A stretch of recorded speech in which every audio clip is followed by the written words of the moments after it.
Hello students. तो I hope आपकी preparation काफी अच्छी चल रही हो। आपका फिजिक्स का पेपर है 21st को, यानी कि कल। और कुछ ऐसे इंपॉर्टेंट टॉपिक्स है, कुछ ऐसे इंपॉर्टेंट चैप्टर्स हैं जो आपके पेपर में मस्ट आते ही आते हैं। और कुछ ऐसे जगह से आते हैं जो फिक्स है कि हर साल सीबीएसई आपसे वहां से क्वेश्चन पूछता है। और आप मतलब कह सकते हो कि सर वो चीज तो करके ही जानी चाहिए एग्जाम में। तो मैं एक चीज आपसे एक चीज बोलना चाहूंगा कि प्लीज आप जो भी बातें मैं अभी आज के टॉपिक में आपको लेक्चर्स में बताने वाला हूँ उसको आप फॉलो कीजिए, और वो आपको एग्जाम में काफी एक अच्छा स्कोर दिलाएंगे। तो बेसिकली मैंने वो सारे टॉपिक्स निकाले। जब मैंने देखा कि बहुत सारे क्वेश्चन ऐसे हैं जो रिपीटली आ रहे आ रहे आए जा रहे आए जा रहे, तो मैंने ऐसे बहुत सारे टॉपिक्स निकाले जो आपको पेपर में देखने को मिलेंगे, जिसके numerical plus derivation, numerical plus derivation, numerical plus derivation, या तो न्यूमेरिकल या तो डेरिवेशन या दोनों आने की ज्यादा प्रोबेबिलिटी रहती है, क्योंकि वो बार बार रिपीटली आ रहा है। तो मैंने ऑलरेडी उस सारे चैप्टर्स को लिखा, और उनपे सब जब सारी चीजें मैंने रिसर्च की तो मुझे कुछ चीजें आपको देखने को बताने को मिली। तो वो कुछ टॉपिक्स है, कुछ चैप्टर्स है, उनके कुछ सब टॉपिक्स है। यहाँ तक कि मैं आपको ये भी बताऊंगा किस टॉपिक के कहाँ के क्वेश्चन का कैसे आते हैं, ठीक है। तो वो सारी चीजें मैंने यहाँ पर आपके लिए प्रेजेंट करने की कोशिश की है। तो आइए क्लास को, लेक्चर को स्टार्ट करते हैं, और जो भी चीजें हैं मैं आपको इसमें बताने की कोशिश करता हूँ। क्लियर है? देखिए, सबसे पहले अब टॉपिक देख ही रहो, इंपॉर्टेंट चैप्टर्स विद सब टॉपिक्स एंड न्यूमेरिकल्स। तो न्यूमेरिकल्स भी बताऊंगा मैं कहाँ से न्यूमेरिकल ज्यादा आए हुए हैं और कहाँ से आपको स्किप करने की जरूरत है और कहाँ से आपको फोकस करने की जरूरत है, कौन से टॉपिक पे ज्यादा न्यूमेरिकल आए हैं, किस टॉपिक पे बहुत कम आए हैं, और कहाँ कहाँ से आपके थ्योरेटिकल क्वेश्चन बहुत आए हैं, कहाँ से आपके एमसीक्यू बनते हैं, ठीक है ना। तो पहला चैप्टर है आपका इलेक्ट्रोस्टैटिक्स। क्या है? इलेक्ट्रोस्टैटिक्स। स्टूडेंट, इलेक्ट्रोस्टैटिक्स में अगर आप देखोगे तो बेसिकली ये तीन पार्ट में डिवाइड है: electric field and charge, electric potential, capacitance और गॉस। गॉस को हम देखते हैं अलग से। उसका रीजन ये होता है कि गॉस के भी क्वेश्चंस अलग से आते हैं, मैं आपको भी बताता हूँ। तो पहले तो इसका मार्क्स जो है आपका सीबीएसई में 8 मार्क्स है। कितने मार्क्स का है? 8 मार्क्स ना स्टूडेंट। सोचो कि ये आपको एक चैप्टर 8 मार्क्स देके जा रहा है, और कुछ टॉपिक यहाँ से बहुत ही फिक्स है कि वो आते ही आते हैं। उस पर आप अगर फोकस करोगे तो आपको 100% वहां से न्यूमेरिकल देखने को मिलेगा, और वहां से आपको डेरिवेशन देखने को मिलेगा। तो सबसे पहला चैप्टर होता है इलेक्ट्रिक फील्ड एंड चार्ज। देखिए, इलेक्ट्रिक फील्ड एंड चार्ज में बेसिक्स डेफिनेशन आपके क्या क्या आ सकते हैं। आपसे पूछेगा कि भाई गॉस लॉ, क्या बोलते हैं, इलेक्ट्रोस्टैटिक फोर्स डिफाइन कर दो, गॉस लॉ डिफाइन कर दो। बेसिकली आपसे ये पूछ सकता है कि चार्ज बता दो, चार्ज की प्रॉपर्टीज बता दो, ये बता दो चार्ज कितने टाइप के होते हैं। और ये पूछ सकता है कि क्या बोलते हैं, आप ये बता दो कि जो चार्ज की प्रॉपर्टीज में कितने टाइप्स बन सकते हैं। इसके बहुत सारे, चार्ज ट्रांसफरेबल है, charging by conduction, charging by induction. तो ये सारी चीजें आपके डेफिनेशन वाले पार्ट में पूछ सकता है। रीजन करके भी पूछ सकता है कि क्यों प्लस चार्ज के लिए बाहर होता है, क्यों माइनस चार्ज के लिए अंदर होता है, इलेक्ट्रिक फील्ड का डायरेक्शन, या फिर फोर्स का डायरेक्शन कैसे देखते हैं। तो ये सारी चीजें आपके डेफिनेशन वाले पार्ट में आती है। क्लियर है? तो वो तो आपको क्लियर होना चाहिए कि बेसिक्स जो डेफिनेशन है चैप्टर्स के, वो आपको आने चाहिए। सबसे पहले आपको आना चाहिए चार्ज का डेफिनेशन, चार्ज की प्रॉपर्टी आनी चाहिए, फिर कूलॉम्स का डेफिनेशन, फिर कूलॉम्स लॉ का पूरा एक डेरिवेशन होता है, वो आपको आना चाहिए जो कि एक्सपेरिमेंटल है। फिर कूलॉम्स लॉ वेक्टर फॉर्म में आपको लिखने आना चाहिए। दूसरी बात, चार्ज चार्ज की प्रॉपर्टीज जो होती है वो आपको आना चाहिए। तो ये सारी चीजें आपको पहले आनी चाहिए बेसिक डेफिनेशन में। क्लियर है? दूसरा, जो इसका एक पार्ट और है जिसको हम बोलते हैं कि बेसिकली अगर आप उसको देखो तो उसको बोलते हैं electric field due to point charge. तो पहले आपको इलेक्ट्रिक फील्ड का डेफिनेशन आना चाहिए, इलेक्ट्रिक फील्ड इंटेंसिटी होती क्या है। उसके बाद आपसे electric field due to point charge का फॉर्मूला आना चाहिए, जो होता है के क्यू बाई आर स्क्वायर। आपने पढ़ा होगा। पॉजिटिव के लिए क्या होता है? पॉजिटिव के लिए बाहर होता है, नेगेटिव के लिए अंदर होता है। ये सारी चीजें आपको आनी चाहिए। और इस पे डेरिवेशन भी आया है कि electric field due to point charge का आप मुझे प्लस चार्ज का डेरिवेशन करके दिखाओ, जो होता है के क्यू बाई आर स्क्वायर। तो वो डेरिवेशन वाला पार्ट आना चाहिए। अब देखो स्टूडेंट, इस चैप्टर में यहां से न्यूमेरिकल भी आया है।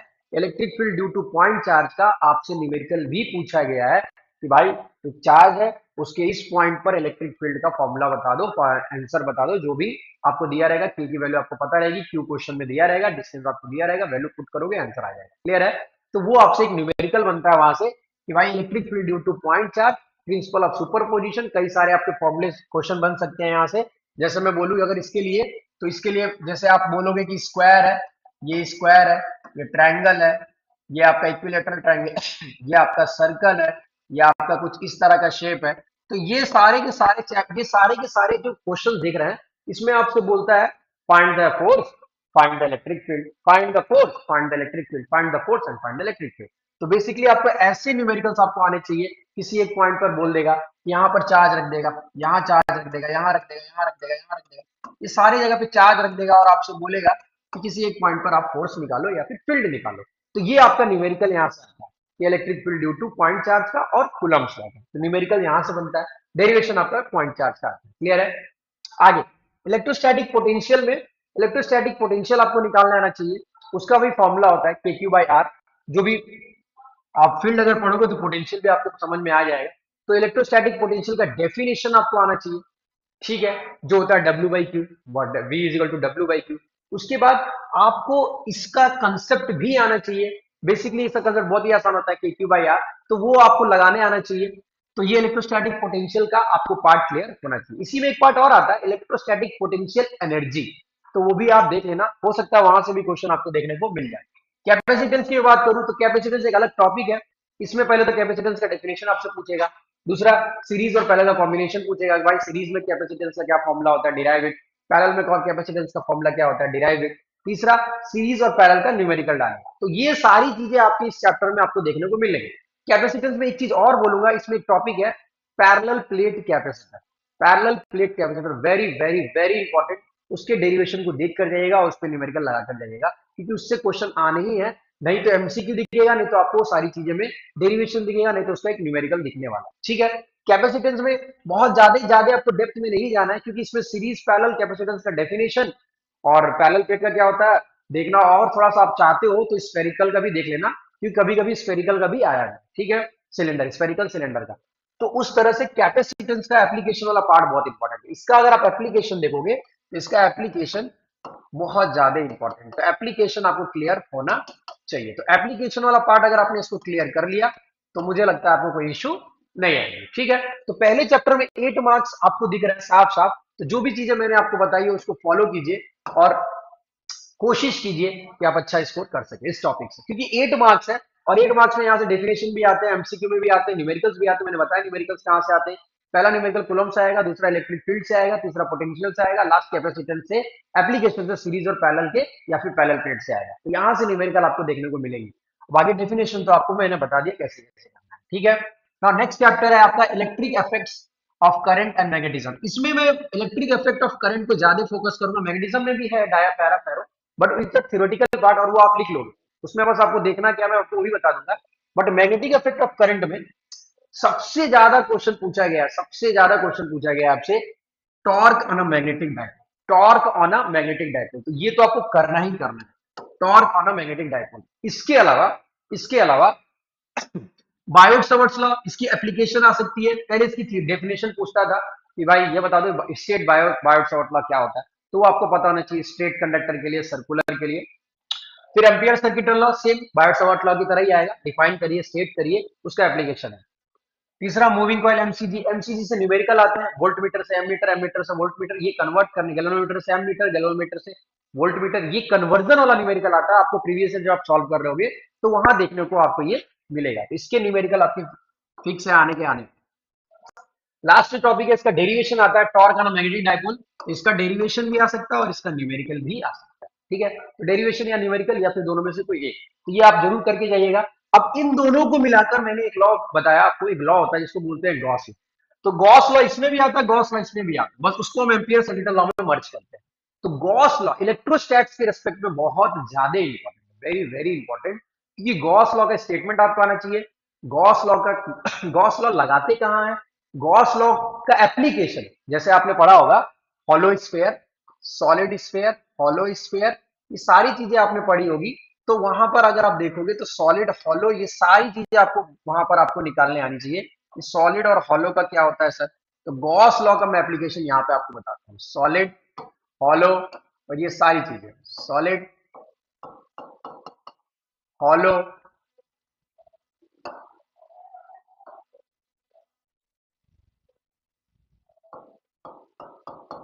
सॉलिड, हॉलो,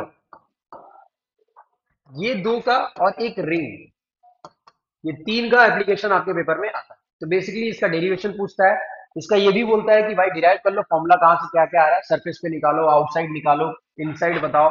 ग्राफ पूछता है, इसका ग्राफ बहुत इंपॉर्टेंट है, तीनों का ग्राफ बहुत इंपॉर्टेंट है। तो आपको ये सारी चीजें गॉस लॉ में देखने को मिलना है। एक चीज दिमाग में रख लो कि पोटेंशियल में गॉस लॉ पढ़ के ही जाना है। चाहे वो इलेक्ट्रोस्टैट्स का हो, चाहे वो इसका, इसमें भी गॉस लॉ वही एम्पियर सर्किट लॉ के फॉर्म में चेंज जाता है। बट हमें क्या करना है, हमें गॉस लॉ पे ज्यादा फोकस करते हुए लास्ट में जाना है, बिकॉज उसका एप्लीकेशन वाला पार्ट बहुत ज्यादा इंपॉर्टेंट है, जो कि आपके न्यूमेरिकल में आ सकता है। और डेरिवेशन तो फिक्स ही रहता है कि डेरिवेशन इसका आना ही आना, नहीं तो ग्राफ आपको दे देंगे। क्लियर है? तो ये दोनों को मिलाकर गॉस लॉ भी बहुत ज्यादा इंपॉर्टेंट है।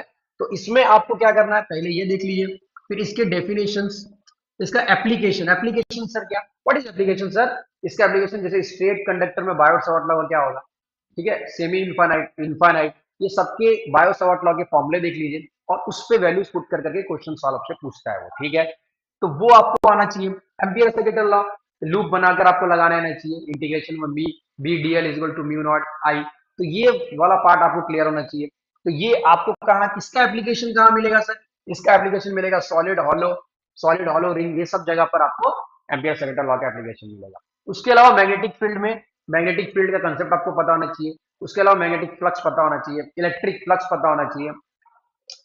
उसके अलावा एक चीज और भी है, जैसे मैं बोलूं कि अगर एक चीज आप थोड़ा सा, मैं आपको थोड़ा सा और अंदर डेप्थ में जाऊं, तो एक चीज और भी होती है इसके अंदर आता है, तो आपका डाइपोल, डाइपोल मोमेंट। तो डाइपोल मोमेंट को भी थोड़ा सा देख लेना, डेफिनेशन आ चुका है उसका कई बार। तो डाइपोल मोमेंट का डेफिनेशन है, और डाइपोल मोमेंट का फॉर्मूला भी पूछता है इलेक्ट्रोस्टैटिक्स में।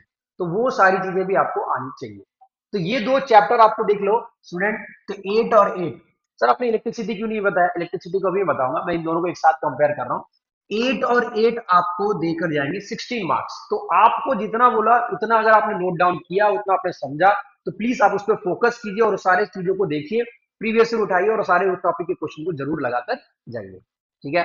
अब देखिए थर्ड पार्ट। अच्छा एक चीज और भी है इसमें, right hand thumb rule, right hand curl rule, ये डिफाइन करने के लिए आता है कि भाई राइट हैंड थंब रूल बता दो, right hand Fleming left hand rule बता दो, या फिर कर्ल रूल बता दो। तो उसका डेफिनेशन भी आप देख लेना डायग्राम के साथ। क्लियर है? अच्छा, करंट इलेक्ट्रिसिटी की बात, करंट इलेक्ट्रिसिटी एकमात्र ऐसा चैप्टर है जो अकेले इन दोनों को टक्कर दे सकता है, क्योंकि आप देखो छोटे चैप्टर और 7 मार्क्स के लिए इंपॉर्टेंट है, ठीक है।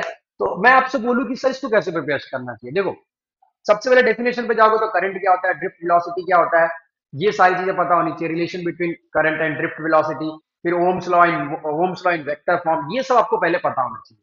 तो इस पे पहले थोड़ा सा देख लो, स्टडी कर लो, प्रीवियस ईयर देखो कैसे क्वेश्चन इसके आते हैं, डिफाइन करने के लिए यहाँ से। दूसरा, ओम्स लॉ और ओम्स लॉ का कैरेक्टरिस्टिक्स, उसका एप्लीकेशन वो बहुत ज्यादा इंपॉर्टेंट है।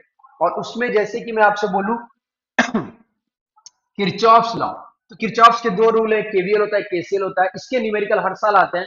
इसके न्यूमेरिकल आपको 100% देखने को मिलेगा, केवीएल लगाने वाला क्वेश्चन पूछ देगा, केसीएल लगाने वाला पूछ देगा। तो उसके न्यूमेरिकल को ट्राई कीजिएगा, बच्चे बहुत ज्यादा कॉम्प्लेक्स बोलते हैं, मैं कोशिश कर रहा हूँ कि इस पे लेक्चर बनाऊं और आपका केवीएल और केसीएल का शॉर्टकट तरीके से क्वेश्चन सॉल्व करना बताऊं, कैसे इजी वे में इसको किया जाता है, ठीक है। तो इसको किरचॉफ्स रूल को आप फॉलो कीजिए, इसका केवीएल और केसीएल आपको लगाने आना चाहिए और ये डिफाइन करने आना चाहिए केवीएल क्या है, केसीएल क्या है, ठीक है। Kirchhoff voltage law, Kirchhoff current law. Wheat stone bridge, wheat stone bridge का आपसे क्या बोलेगा, प्रिंसिपल बताओ, कंस्ट्रक्शन बताओ, जो भी आपका उसका पूरा का पूरा डेफिनेट, पूरा आपको एक्सप्लेनेशन करने के लिए आपको आ सकता है व्हीट स्टोन ब्रिज, कि भाई इसके बारे में पूरा डिटेल में बताओ, डायग्राम बनाना है, उसके सारे के सारे प्रिंसिपल्स लिखने हैं, कंस्ट्रक्शन से जैसे जैसे हमने किया उसकी वर्किंग बतानी कैसे ये काम करता है, तो व्हीट स्टोन ब्रिज उस पर देखना है आपको। प्लस इसका न्यूमेरिकल आता है, तो कई सारे रेजिस्टेंस जोड़ देता है, आपको व्हीट स्टोन ब्रिज पहचानना होगा, 5 रेजिस्टेंस है व्हीट स्टोन ब्रिज, इस पे भी मैं न्यूमेरिकल आपको बताऊंगा, कोशिश कर रहा हूँ, ठीक है। तो मीटर ब्रिज एक थ्योरेटिकल पार्ट है, इसके भी न्यूमेरिकल आते हैं बट थ्योरी वाला पार्ट ज्यादा आता है कि मीटर ब्रिज बनाओ, प्रिंसिपल, कंस्ट्रक्शन, वर्किंग, ये सारी चीजें बताओ। तो अगर आपको थ्योरी पे बहुत ज्यादा फोकस कर रहे हो, तो पहले तो इनके थ्योरी देख लो, डेफिनेशन देख लो, जो बताया थ्योरी डेफिनेशन, ये सारी चीजें देख लो।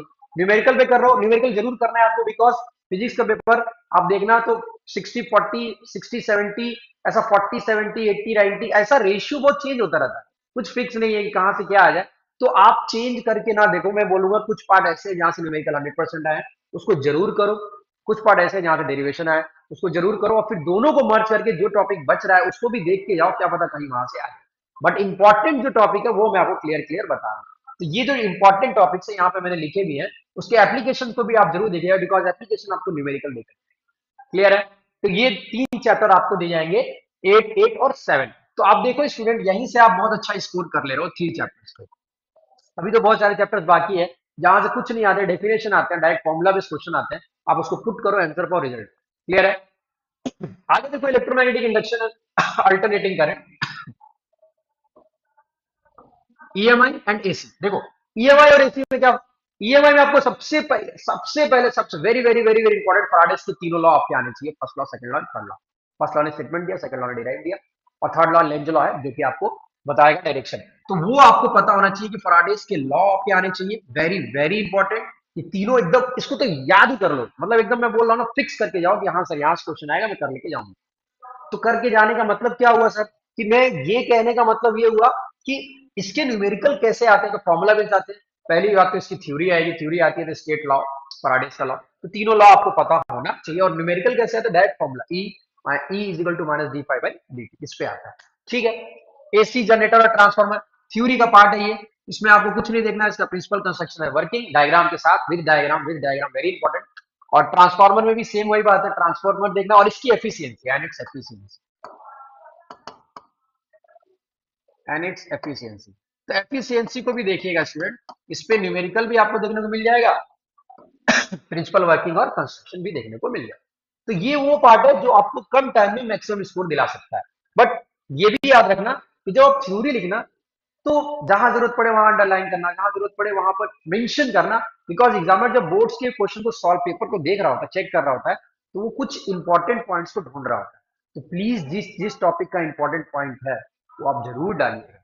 ठीक है, जैसे मैं एक एग्जांपल ले लूं, तो मैं बोलूं electric field due to point था, तो प्लस चार्ज के लिए इलेक्ट्रिक फील्ड का डायरेक्शन होता है आउटवर्ड, तो आपको बताना पड़ेगा due to positive charge electric field outward, negative के लिए इनवर्ड। तो ये चीज को आप अंडरलाइन करके मेंशन करोगे ना, मैं गारंटी देता हूं एग्जामिनर के ऊपर स्ट्राइक करेगा और वो आपको एक अच्छा स्कोर देगा। तो बेसिकली आप जब एग्जाम पे पेपर दे रहे होते, तो आपको कुछ पॉइंट्स भी पता होनी चाहिए, जहां डायग्राम हो डायग्राम डालो, जहां पे नहीं भी जरूरत पड़े लगे डालना है वहां से डाल देते हैं। फॉर्मुला इंपॉर्टेंट है, फॉर्मुला भी लगा दो, ठीक है, वो ज्यादा इंपॉर्टेंट है। आगे इलेक्ट्रोमैग्नेटिक वेव्स, जिसमें एक फॉर्मूला होता है 1/√, में mu naught E not E epsilon not, तो वो वाला फॉर्मूला आप देख लो और उसके फॉर्मूले पे न्यूमेरिकल देख लो, बाकी आपका थ्योरेटिकल पार्ट है, तो इसमें ज्यादा आपको थ्योरी पे ज्यादा ध्यान देना है और कुछ दिमाग लगाने की जरूरत नहीं है, उस पर डायरेक्ट फॉर्मूला बेस्ड क्वेश्चन आता है। ठीक है सर। ऑप्टिक्स, ऑप्टिक्स एक बहुत ही अच्छा चैप्टर है। ऑप्टिक्स को दो पार्ट में हम डिवाइड करते हैं, तो एक होता है रे ऑप्टिक्स, एक होता है वे ऑप्टिक्स। सबसे पहले रे की बात करूं, तो देखो भाई, रे में आपको बेसिक्स पहले पता होना चाहिए कि आपको लॉ ऑफ रिफ्लेक्शन रिफ्लेक्शन क्या होता है, लॉ ऑफ रिफ्रैक्शन क्या होता है, स्नेल्स लॉ क्या होता है, उसके अलावा आपका टोटल इंटरनल रिफ्लेक्शन क्या होना चाहिए, क्रिटिकल क्या होना चाहिए, इनकी कंडीशन पे न्यूमेरिकल आया, इनकी कंडीशन पे न्यूमेरिकल आया कि जब क्रिटिकल से ज्यादा हुआ तो फिर टोटल इंटरनल रिफ्लेक्शन, उनकी कंडीशन पे आपको न्यूमेरिकल आएगा, देखने को मिलेगा। तो टोटल इंटरनल रिफ्लेक्शन पे आप देख सकते हो, इसके बाद क्रिटिकल एंगल पे देख सकते हो। फिर दो बातें और, एक होता है मिरर, एक होता है लेंस, दोनों के फॉर्मूले को आप अच्छे से करके जाना। उसमें लेंस में पॉजिटिव होता है 1/f is equal to 1/u plus 1/v, sorry mirror में, और लेंस में होता है 1/f is equal to 1/u minus 1/u। तो बेसिकली यहाँ पर आपको ये लेंस और मिरर का कंसेप्ट पता होना चाहिए। वहां मैग्निफिकेशन फैक्टर होता है मिरर में, height of image upon height of object is equal to minus V by U. वहां पर मैग्निफिकेशन फैक्टर होता है height of image upon height of object is equal to plus का वी बाई यू। तो अगर आपने mirror को याद किया हुआ है, तो लेंस तो अपने आप आपसे बन जाएंगे, मिरर का जस्ट अपोजिट होता है। ठीक है, वहां अगर इमेज की वी की वैल्यू पॉजिटिव आती है तो वो वर्चुअल होता है मिरर में, मिरर में अगर वी की वैल्यू पॉजिटिव आई तो वर्चुअल हुआ, लेकिन अगर रियल इसमें बात करूं तो वो आपको अपोजिट हो जाएगा, रियल हो जाएगा। तो बेसिकली यहां से भी आपका ये पार्ट बहुत ज्यादा इंपॉर्टेंट कहा जाता है। तो एप्लीकेशन वाला पार्ट आपको आना चाहिए, प्रिज्म बनाने आना चाहिए, प्रिज्म विबग्योर आना चाहिए, डिस्पर्जन एंगल आना चाहिए, ये सारी चीज डिस्पर्सिव पावर आना चाहिए, ये सारी पता होनी चाहिए।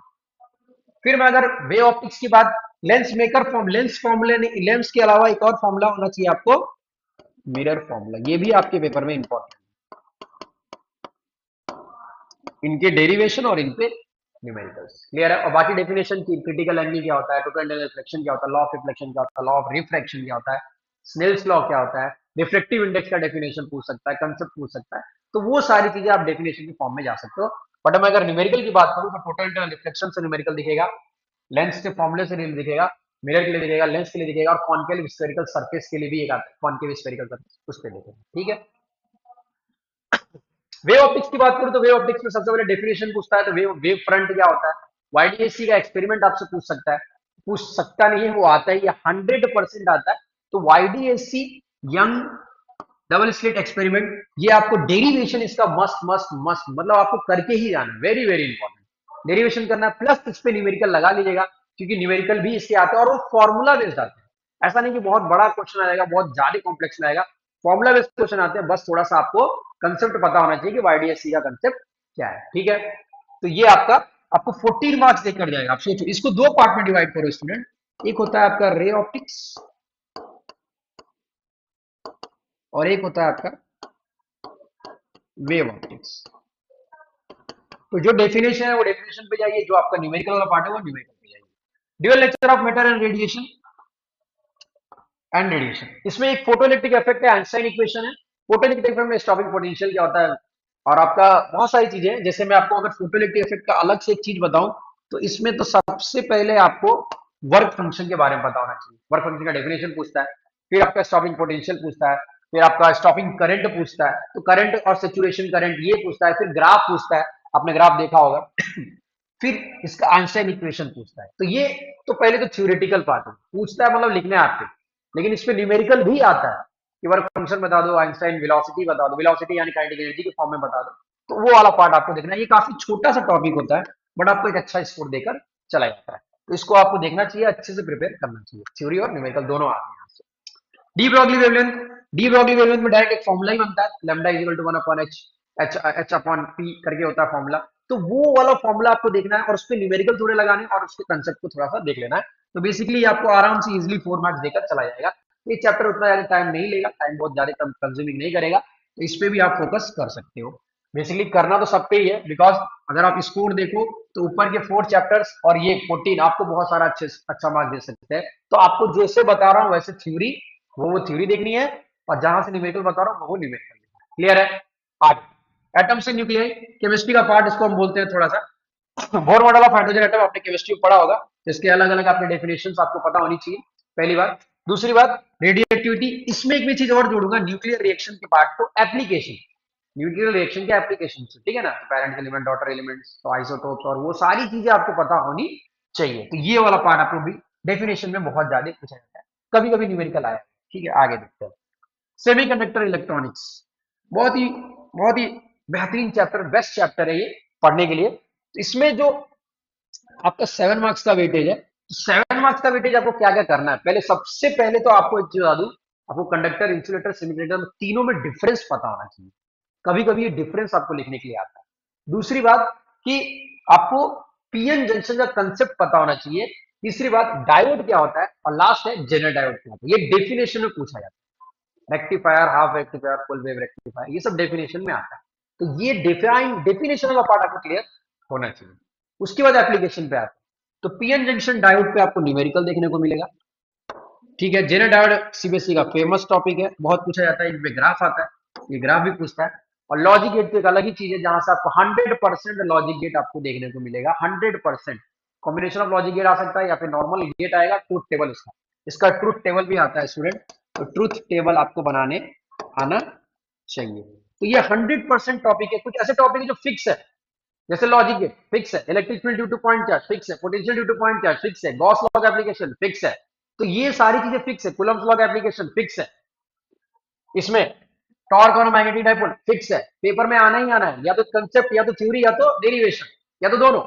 ठीक है, वाईडीएससी फिक्स है, लेंस मिरर, मिरर और मिरर फॉर्मूला, और जो आपका फॉर्मूला दोनों का, कॉन्केव और कॉन्वेक्स का फिक्स है। उसमें से एक आएगा, या तो न्यूमेरिकल आएगा या तो थ्योरी आएगी, या तो दोनों आ सकता है। तो इसीलिए मैं बोलूंगा कि ये टॉपिक को आपको छोड़ना नहीं है। ठीक है, लास्ट टॉपिक है मॉड्यूलेशन एंड डीमॉड्यूलेशन और प्रोपोगेशन ऑफ इलेक्ट्रोमैग्नेटिक वेव्स। तो ये आपका पूरा थ्योरेटिकल पार्ट है। तो इसको कैसे प्रिपेयर करेंगे, लास्ट 5 ईयर्स के जितने भी क्वेश्चन आपके इस टॉपिक से आए हुए, इस चैप्टर से आए हुए हैं, आप उसको बस अच्छे से लर्न कर लीजिए और एग्जाम देने जाइए, आपको वहीं से क्वेश्चन देखने को मिलेंगे।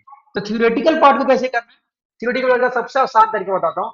लास्ट 5 ईयर्स या 10 ईयर्स के जितने भी क्वेश्चन पेपर में आए हुए हैं, उसको लर्न करो, उसी से क्वेश्चन आपको थ्योरेटिकल पार्ट में देखने को मिलेंगे। न्यूमेरिकल क्या करना है, हर टॉपिक के जो न्यूमेरिकल सबसे ज्यादा रिपीटली आए हुए हैं, जैसे मैंने कुछ टॉपिक जो बताए, जैसे आपका बोलूं तो मिरर से आपको न्यूमेरिकल देखने को मिलेगा।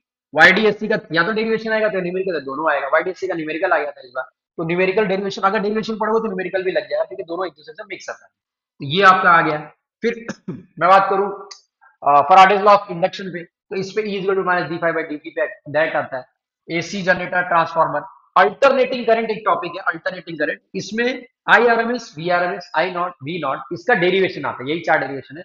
इसके अलावा आपको इंपीडेंस निकालने के लिए बोलेगा एलसीआर में, या फिर एलसी में, या फिर एलआर में, या फिर सीआर में। तो ये न्यूमेरिकल वाला पार्ट है, और डेरिवेशन आता है तो फेजर डायग्राम उसको बनाकर आपको पूछता है। तो ये आपका अल्टरनेटिव करंट का पार्ट है, ठीक है। तो ये आपको थ्योरी दे देगा, ये आपको थ्योरी दे देगा। इसमें भी कुछ पार्ट थ्योरी है, कंसेप्चुअल है, इसमें भी कुछ पार्ट थ्योरी है, इसी आपका पूरा का पूरा कंसेप्चुअल है। ऑप्टिक्स में मैंने बताया आपको न्यूमेरिकल कहां से देखने को मिलेगा। तो जो न्यूमेरिकल्स वाला पार्ट है वो आपको जरूर करना है, जो थ्योरी वाला पार्ट है उसको करना है। तो पहले आपको करना क्या, पहले आपको जितने भी थ्योरी वाले चैप्टर्स मैंने बताया उनके प्रीवियस ईयर निकालिए और उसको लर्न कर लीजिए।